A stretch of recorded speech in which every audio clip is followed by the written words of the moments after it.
Well, as we celebrate Independence Day, 4 veterans of World War II want to thank those who kept them safe in enemy territory years ago. They were recently reunited at the Yankee Air Museum in Ypsilanti thanks to the Experimental Aircraft Association.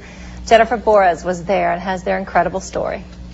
These men are called the Forgotten 500 in this book, but as more and more people hear their story, they're hoping the daring rescue mission and the men behind it will never be forgotten again. When he said pull that ripcord, I expected to pull the ripcord like a lawnmower handle. Yeah, that's what I thought. And it came out in my hand. Now what do I do with this?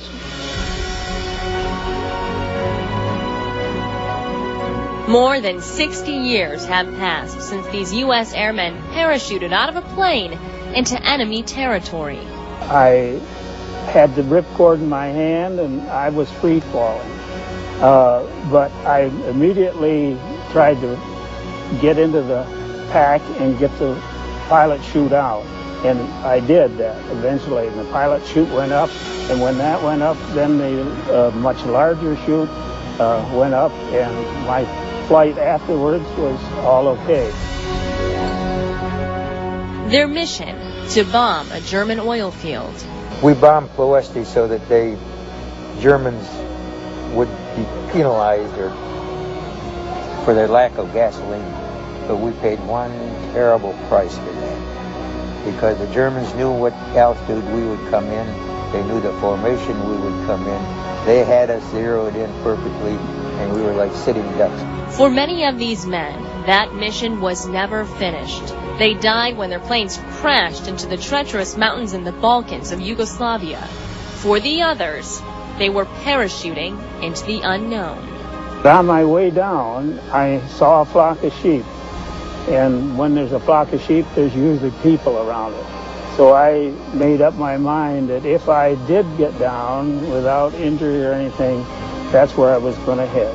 They landed in German-occupied Serbia, but got help from Serbian resistance fighters led by General Draza Mihailovic, a U.S. and British ally.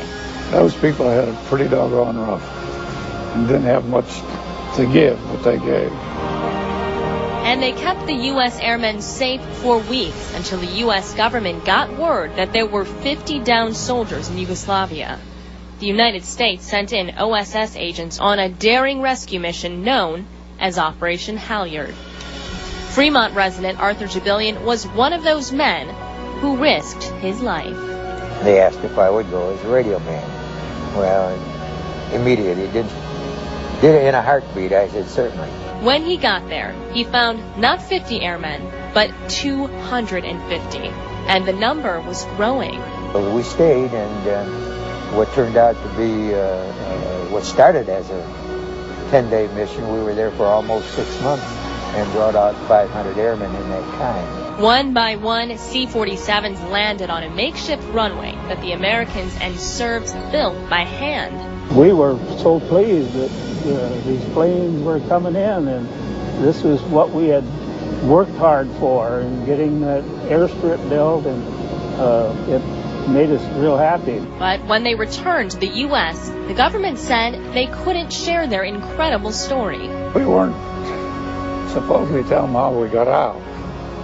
I think they wanted to keep that a secret. These veterans feel the U.S. didn't give General Mihailovic credit for helping them.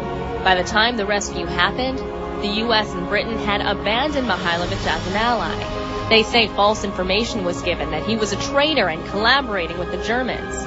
The U.S. and Britain began siding with communist leader General Joseph Tito instead. I don't know why the State Department will not admit that they made a mistake when they abandoned Mihailovic. He was voted Man of the Year on Time magazine in 1941, and then hailed as a hero, and then turn around and call him a collaborator simply to justify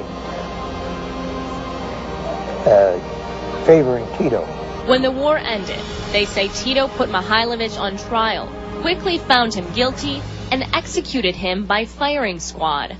The hundreds of rescued airmen were devastated they couldn't testify at the trial. The only thing we ever wanted was to acknowledge that he did help us, that the Serbian people helped us, that he was not a traitor, that we made a mistake, in backing Tito. We backed the wrong man. In 2005, Jubilian, Musgrove, and a few other airmen presented Mihailovich's daughter with the Legion of Merit.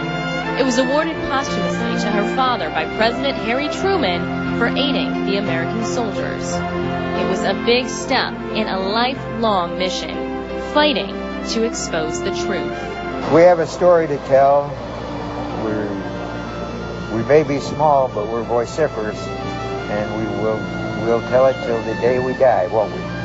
Amen. Jennifer Boris, News 11.